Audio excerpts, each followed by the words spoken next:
Hello everyone. Hope everybody is doing great and are safe and healthy. I advocate Parul Singh. Welcome you all to my channel Law Ke Funde. Remember what day it is today? Yes, it's Monday, 12th October 2020. Correct, but I'm talking about something else. 15 years back, that is in 2005, on this day, we were given the world's best transparency law. That is Right to Information Act 2005. So, in today's video, I will be talking about Right to Information Act 2005. I have divided this topic in 3 video lectures. In first video lecture, I will be covering what is RTI.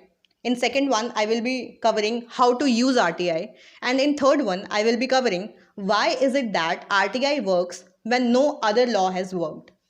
In today's video, I will be dealing with these subtopics. That is, what is RTI? If RTI is a fundamental right, then why do we need an act to give us this right? When did RTI Act come into force? What rights are available under RTI Act 2005? Who is covered under RTI? Are private bodies covered under RTI Act?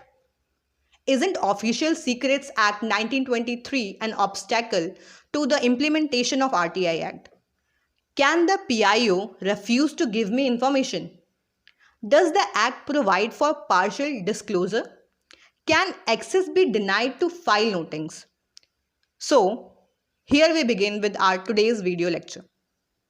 So, coming on, what is RTI? RTI stands for Right to Information.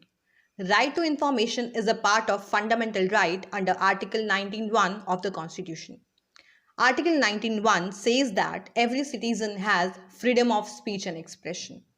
As early as in 1976, the Supreme Court said in the case of Rajnarayan versus State of UP that people cannot speak or express themselves unless they know.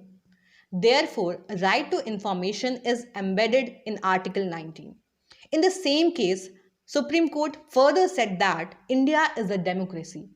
People are the masters. Therefore, the masters have a right to know how the government meant to serve them and are functioning. Further, every citizen pay taxes.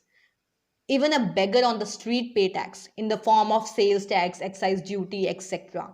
when he buys a piece of soap from the market. The citizens therefore have a right to know how their money was being spent.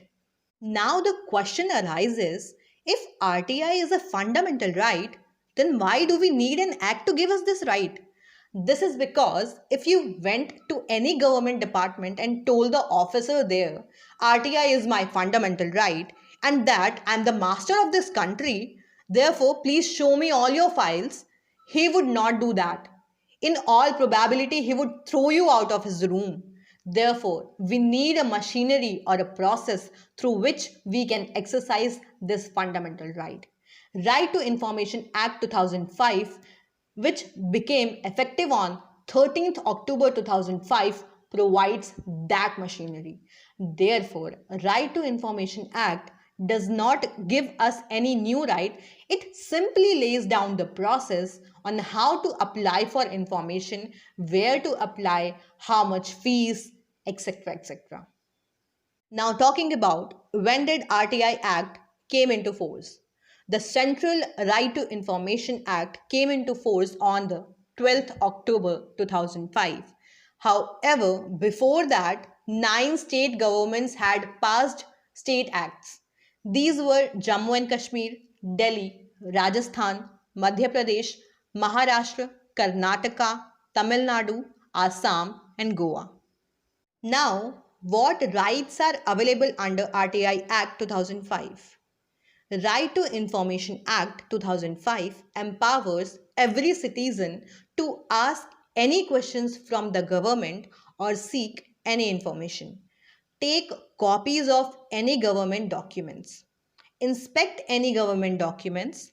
Inspect any government work. Take samples of materials of any government work. Now, who is covered under RTI Act? The Central RTI Act extends to whole of India.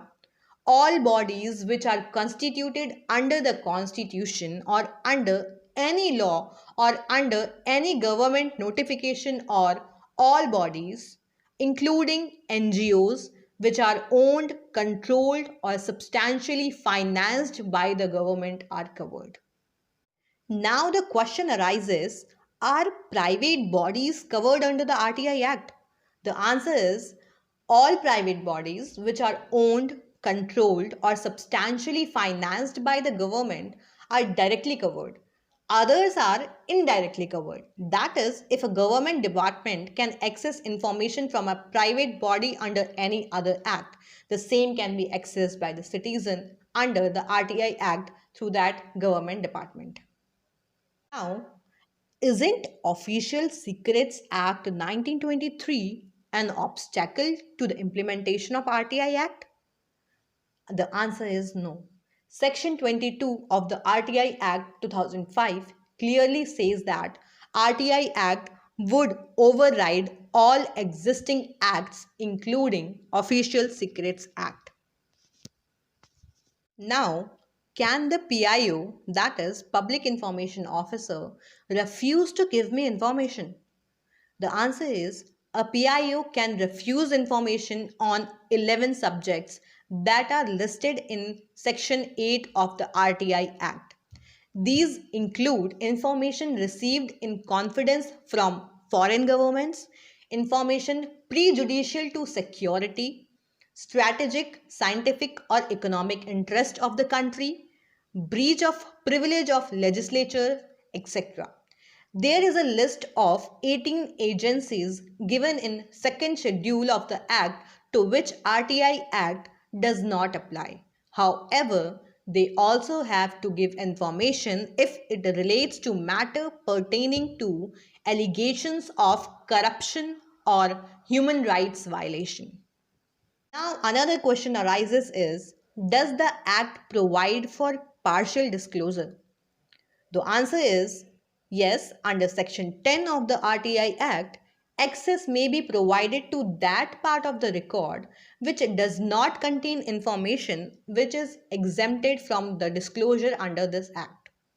The last question in today's video lecture is, can access be denied to file notings?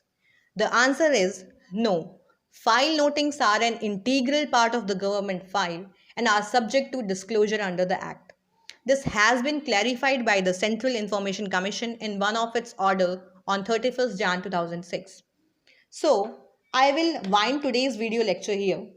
Other topics will be discussed in another video lectures. Hope you all like this video. So please do like, comment and share this video. We will meet up soon. Till then, stay safe, stay healthy. Thank you so much. Jai Hind.